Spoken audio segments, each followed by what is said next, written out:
이명박 정부 최고 실세로 군림했던 신익의 좌장 이재호. 대우나 전도사로 MB정부 탄생에 혁혁한 공을 세웠던 그가 대헌전도사가 되어 돌아왔다. 박근혜 후보의 4년 중임제는 장기 집권에 불과하다면서 분권형 대통령제 공약을 촉구하고 나선 이재호 의원. 연일 박근혜 후보에게 각을 세우며 선대위 참여 요청을 거부하고 있는 그의 진짜 속마음은 무엇일까? 대선까지 이제 남은 시간은 35일. 킹메이커 이재호는 과연 박근혜와 한지붕 한가족이 될 수 있을 것인가? 새로운 정치 세력을 꿈꾸는 왕의 남자 이재호 의원을 지금 바로 만나보자.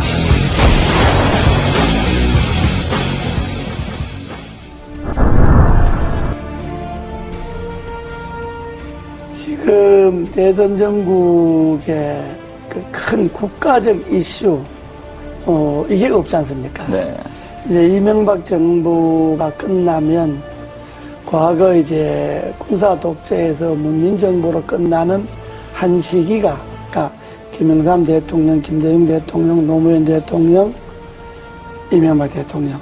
그러면 한 20년이라는 한 이제 시대가 이제 가지 않습니까? 네. 문민화되고 난 다음에 그러면 여기에서부터 새로운 시대를 준비해야 되거든요. 네. 대선 후보들이 중요한 거는 한 시대를 마감하고 다음 시대로 넘어가는 국가적 큰 그림을 어떻게 그릴 것이냐. 네. 그것이 국가와 국민들에게 어떤 영향을 미칠 것이냐.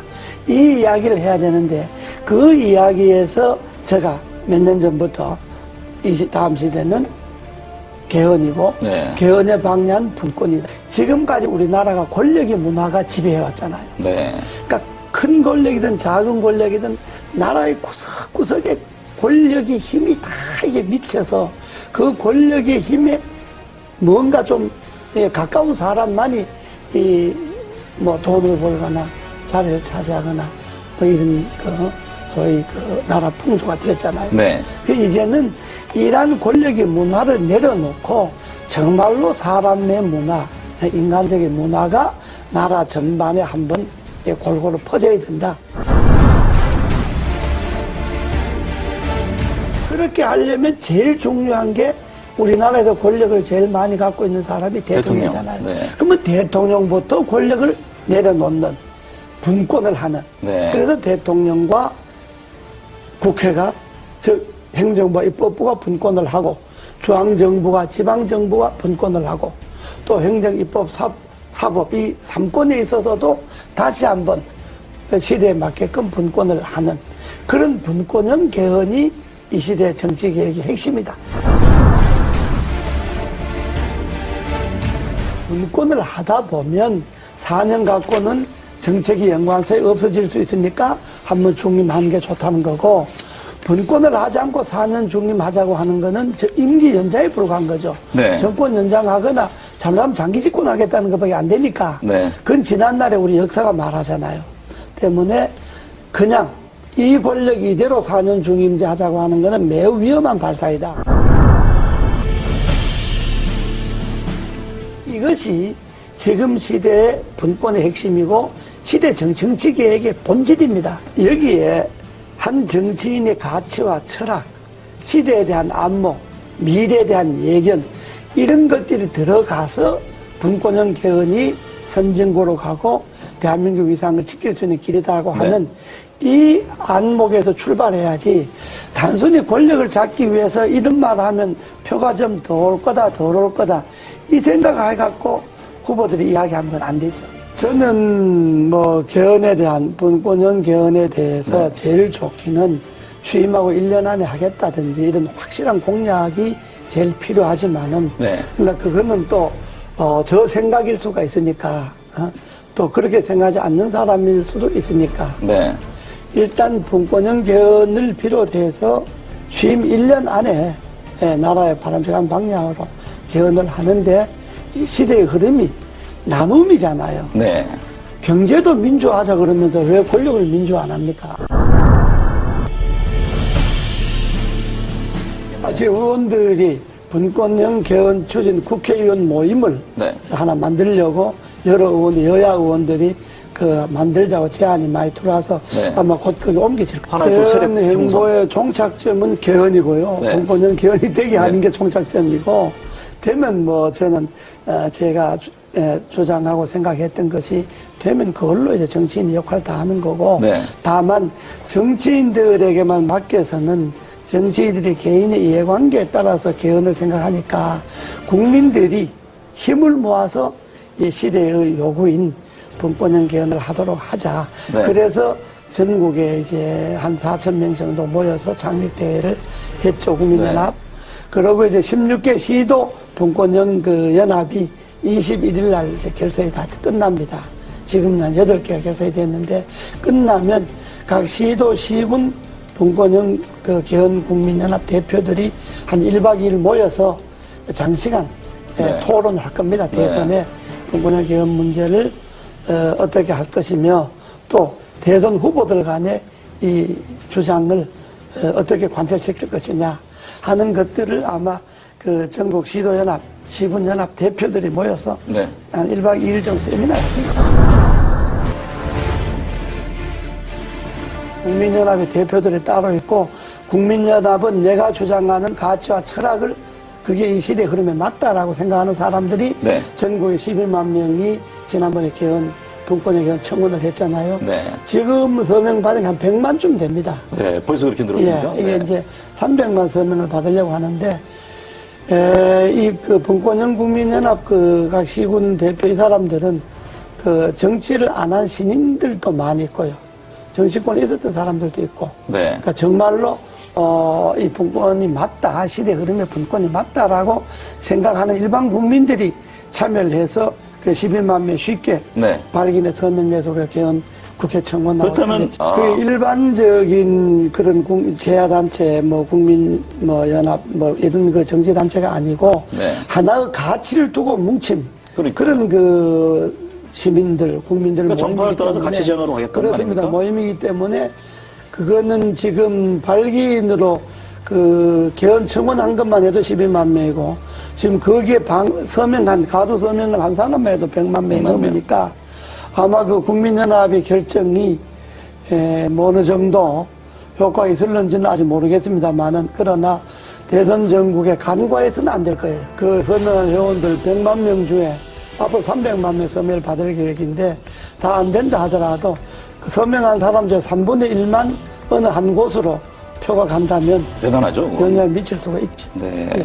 아직까지 이제 그 가치에 제일 중요한 게 분권형 개헌이잖아요. 네. 그러니까 분권형 개헌 전에 분권이라는 데한 인식. 그렇죠. 지금의 시대는 나눔의 시대다. 나누고 남을 배려하고 양보하고 이런 시대인데 지금 권력을 잡겠다는 건 그것하고 역행하잖아요. 나눈 것도 독점하고 남을 배려하고 존중하는 것도 자기들에게 필요한 것만 배려가 존중이고 쉽게 말하면 당 안에서는 대통합도 안 되고 당 안에서는 민주화도 안 되는데 당 밖에 가서 대통합하고 민주화한다고 하면 그 진정성을 국민들이 어떻게 이해하겠느냐. 이런 점에 볼 때 가치관이 철학이 같지 않구나. 선거를 앞둔 사람들이니까 여당 후보든 야당 후보든 후보 개인들에 대해서야 이렇고 저렇고 비판할 생각이 전혀 없습니다. 그러나 한 나라의 후보라고 하는 것은 여당 후보든 야당 후보든 지금 정책 발표 하잖아요. 한마디로 그 후보들의 정책 발표주에 공허하게 진정성이 없는 게 검찰 개혁 같은 게 있잖아요. 네. 검찰 개혁도 우리 헌법에 보면, 헌법 그 12조인가에 보면요. 영장 청구를 검사만이 하게 되어 있습니다. 그렇죠. 이게 검찰이 기소 독점으로 기소 독점, 이어지잖아요. 네. 이게 전 세계 우리나라밖에 없습니다. 그럼 이 헌법 조항을 그대로 두고 어떻게 검찰 개혁이 가능합니까? 영장은 수사를 할 수 있는 기관이 청구하도록 하고 발부는 법원에서 하도록 한다는 이 조항이 개헌되지 않고 그 개헌을 그대로 놔두고 어떻게 검찰 개혁을 할 수가 있겠습니까? 지방 분권이 문제잖아요. 네. 지방 분권도 지금 헌법에는 뭐가 되어 있느냐 그러면 지방자치단체는 선임하게 돼 있어요, 헌법에. 그 선출해서 임명한다는 이야기거든요.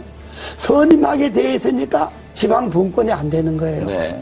그러니까 헌법을 그대로 이 권력 중심에 제왕적 권력의 헌법을 그대로 두고 뭘 쇄신하겠다, 개혁하겠다 하니까 제가 볼 때는 그게 다, 이게 잘못된 거다. 그래서 제가 언제 표현을 좀 과했습니다만은 알면 없고 죽자에만 늘어났다는 그렇죠. 이야기가 정치개혁의 핵심인 개헌에 손을 안 대고 권력 분점에 손을 안 대고 그 헌법을 그대로 두고 거기에 가지만 책임 총리제나 정부 통령제도 그렇습니다.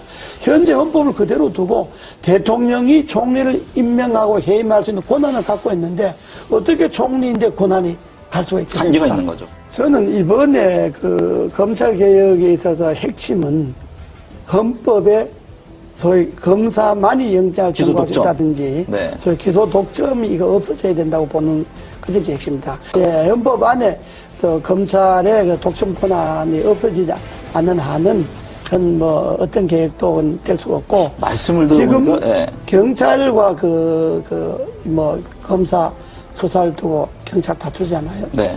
저는 검찰이 자기 식구가 부패와 부정이 있어서 수사를 경찰이 먼저 하겠다 그러면 경찰이 하는 걸 보고 경찰이 수사를 잘 못했다든지 기소를 하려고 경찰에서 넘어온 것을 조사해 보니까 부정한 게 많다든지 이럴 때 검찰이 나서서 조사한다는 옳은데 경찰이 조사한다는 건데 그걸 마치 뺏어가듯이 뺏어가서 검찰이 자기 식구 조사하겠다 그러면 국민들이 그다 자기 지금까지 관행으로 봐서 검찰이 검사 조사한다는 것에 대해서 진정성을 믿겠습니까? 그러니까 그거는 경찰이 조사하는 건 경찰이 조사하도록 놔두고 네. 경찰 조사 결과가 미흡하다. 그러면 검찰이 손을 대야죠.